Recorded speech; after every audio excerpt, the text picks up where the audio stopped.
ओम, सबका मंगल हो, सबकी प्रीति हो। मैं सारिका बमम साधना में आपका स्वागत करती हूँ।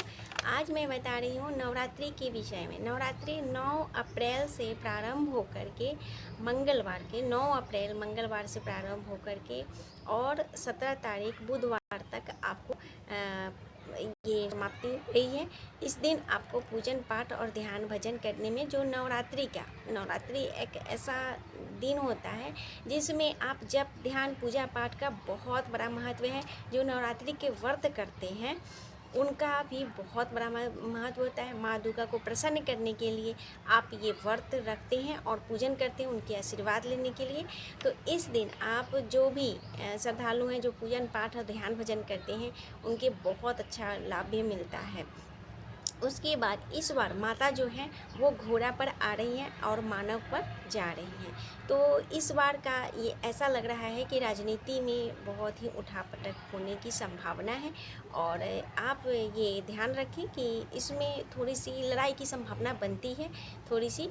तो आपको ध्यान रखें कि आप इस तरह से कहीं भी हो तो आप अच्छे से रहना और भगवान का पूजन पाठ करना, ध्यान भजन करना, इससे आप शांति बनी रहती है।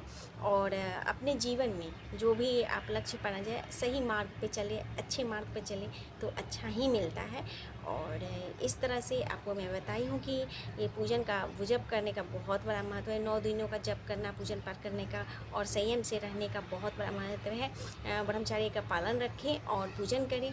जो भी ये पूजन करें कलश स्थापना जरूर करें। कलश स्थापना करने के लिए आप मिट्टी के जो कलश होते हैं उसकी स्थापना करते हैं तो उसकी बहुत बड़ा महत्व होती है, पूजन होती है। तो ये भी आपको ध्यान रखना चाहिए। उसके बाद है कलश स्थापना करें तो अपने घर में, और दीप जो उसमें दीप जो जलाया जाता है वो अखंड ज्योत जलाया जाता है। अखंड ज्योत जलाने के लिए आपको बहुत ही दीप का ध्यान रखना चाहिए। अगर आप घर से कहीं बाहर जा रहे हैं तो एक आदमी किसी न किसी को आपको मतलब घर में जैसे कि वो हैं और जैसे प्रज्वलित कर दिए दीप या पूजन है तो सभी को घर खाली करके कभी नहीं जाना चाहिए। जब नवरात्रि का हम व्रत कर रहे हैं, कलश स्थापना कर रखे हैं तो इसमें आपको ध्यान रखना हो। कलश स्थापना करने का और इसमें पूजन करने का बहुत बड़ा महत्व है। 9 दिनों का ये व्रत है और इसमें पूजन पाठ करने का बहुत बड़ा महत्व है। उसके बाद है इसमें अगर आप दीप प्रज्वलित करते हैं जैसे कि तिल का तेल का या आप सरसों का तेल का आप दीप प्रज्वलित करें और कलश अवश्य रखें। जवार जो होता है उसका भी आप खास ख्याल रखें। उसके ज्वार जो होती है उसको भी आप अच्छे होते हैं तो आपके जीवन में, आपके घर में सुख शांति और समृद्धि बनी रहती है। नारियल रखना ना भूलें, नारियल रखें। हल्दी, सुपारी, कलश अगर स्वयं ही अगर जो ये आप रख रहे हैं तो कलश रखें। उसके बाद उसमें जल भर लें। जल भरने के बाद ज्वार अवश्य ही उगाएं। उसके बाद है कि कलश में हल्दी, सुपारी, सिक्का, अक्षत और नारियल जो लाल कपड़े से आप ढक करके उसके बाद रखें। इससे आपको बहुत ही लाभ होगा। ये जो व्रत है और इस नवरात्रि का जो शुभ मुहूर्त है, कलश स्थापना करने का जो शुभ मुहूर्त है, मैं आपको बताती हूँ कि वो आपके 6:11 से प्रारंभ होकर के 10:23 तक है पहला मुहूर्त।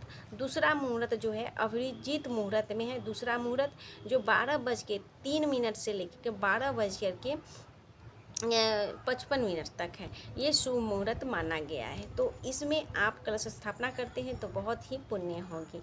उसके बाद है कि इस दिन मंगलवार है तो आप माता को क्या भोग लगाएं, तो मंगलवार के दिन अनार का भोग लगाएं, बुधवार के दिन खीरा का भोग लगाएं और गुरुवार के दिन केले का भोग लगाएं, शुक्रवार के दिन मिश्री और मखाने का भोग लगाएं और शनिवार के दिन गुड़ और बादाम का भोग लगाएं। रविवार के दिन आप खजूर का भोग लगाएं। सोमवार के दिन काजू और पंचामृत बनाएं, बतासे का व्रत जैसे भोग लगाएं। इससे माता आपको प्रसन्न रहेंगे आप पे। और जैसे कि आप साड़ी भी हैं, कपड़े भी हैं, जो भी पहनते हैं वो साफ़ सुथरी होनी चाहिए, धोया हुआ ना होना चाहिए, मन मन पवित्र होना चाहिए, ब्रह्मचर्य का पालन करें। इसमें बहुत ही साफ़ सुथरा का ध्यान रखना चाहिए। जब भी आप व्रत कर रहे हैं, पूजन कर रहे हैं, तो ये सब बहुत ही ध्यान रखना चाहिए। किसी भी पाखंडी, चोर उचक्के या जो दुराचारी हो उनसे दूर रहें और पूजन का आप ध्यान करें, माता पर आप ध्यान रखें, तो आपके जो पूजन करने का जो फलीभूत होती है वो कई गुना बढ़ जाती है और वो आपको फल पूरी तरह से प्राप्ति होती है। तो ये भी आप ध्यान रखें।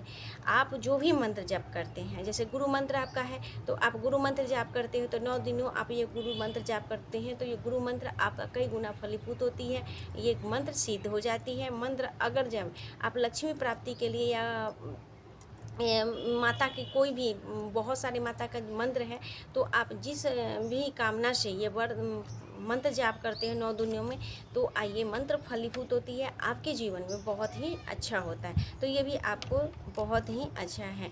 अगर जब आप पूजन करते हैं या पाठ करते हैं तो सुबह में जैसे आप आरती करते हैं तो सब परिवार मिल करके आरती करें। शाम में भी आप आरती करें तो सब परिवार मिल करके आप आरती करें। अगर सुबह में टाइम नहीं मिला, जैसे बच्चे हैं तो स्कूल चले जाते हैं या बड़े हैं तो वो भी आप ऑफिस चले जाते हैं, लेकिन शाम में तो सभी साथ रहते हैं, तो साथ में अवश्य ही सारे परिवार मिल करके आप